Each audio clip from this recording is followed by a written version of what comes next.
Hostel was a movie released in 2005 starring Jay Hernandez, Derek Richardson, and I Thor Johnson, written and directed by Eli Roth. So this movie has a reputation of being very, very gory, but in actual fact, it isn't actually that bad. It is a very good story and one that's very enjoyable, one that keeps your attention throughout it. And yeah, I really did enjoy this one. This movie follows Ollie, Josh, and Paxton, who are three male backpackers in Amsterdam who unfortunately get locked out of their hostel when they return too late one evening. It's there when they're taken in by a kind stranger who starts talking to them about what it is they're looking for in Amsterdam, and they say, "We want women."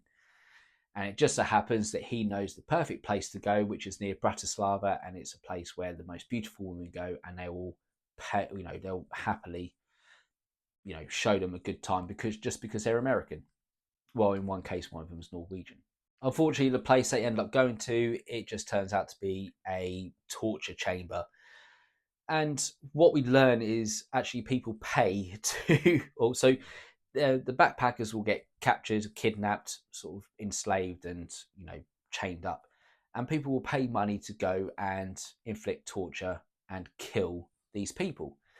And it just turns out that these three backpackers have been put into the criminal rings sort of clutches, and to the point where there's actually no escape. Or so you think. Now, this movie is really interesting in the way it delivers the plot of the movie, because realistically, what you have is a criminal enterprise with, this whole business of kidnapping people and paying people to torture them, or accepting payment for people to torture them.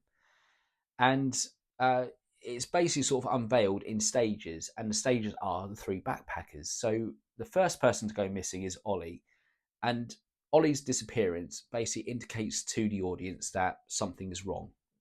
Just things aren't going well.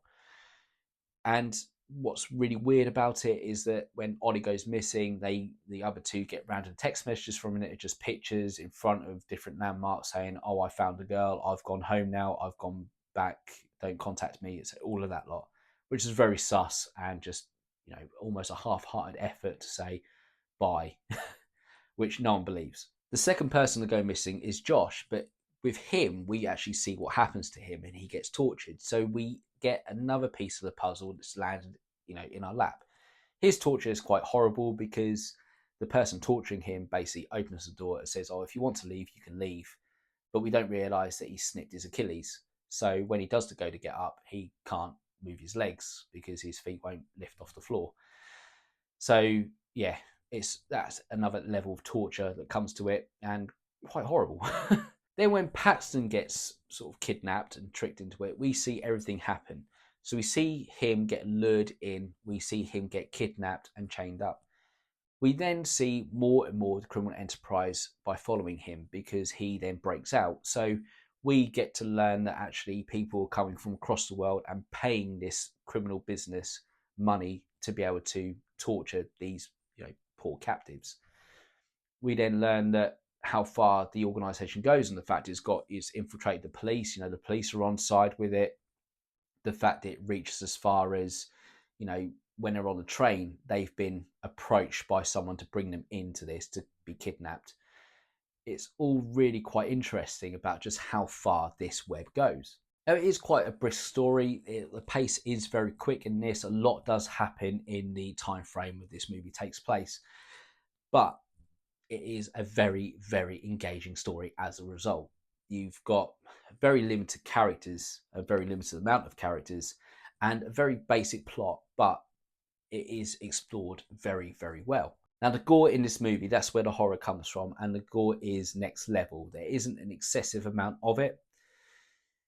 What you get is the Achilles scene, as I mentioned, with Josh, and then you don't really get to see much more until Paxton gets kidnapped, and the level of gore that comes from him escaping, but also helping out another captive who's had her eye burnt and it's now dangling out of her head, and he's got to cut it off. All that's horrible. Anything to do with eyes, no thank you, done. And so she can't ultimately live with her now sort of horrible appearance, because her eye is gone. She can't live with that sight of herself anymore, so she jumps in front of a train. You get more level of gore behind that, and then Paxton getting his revenge as well. So All of that ties together quite nicely for a decent level of gore horror behind it, but not too much, not excessive, and certainly not to the extent of Last House on the Left. I don't care what you guys are saying, I cannot get over that. That is just absolutely ridiculous. So overall, had a really good time in this movie. Whilst the gore is there, it doesn't overshadow the very, very good story behind it, and the story isn't bogged down by being dragged out for too long. All of that together gives me a very, very solid movie, and for me, it's 4 stars. So that was my review of Hostel. Have you guys seen it before? Whatever you guys thought, please pop it in the comment section below. As always, thank you very much for watching this video. I'll be back with another one shortly, but until then, you guys take it easy, and I'll catch you on the next one.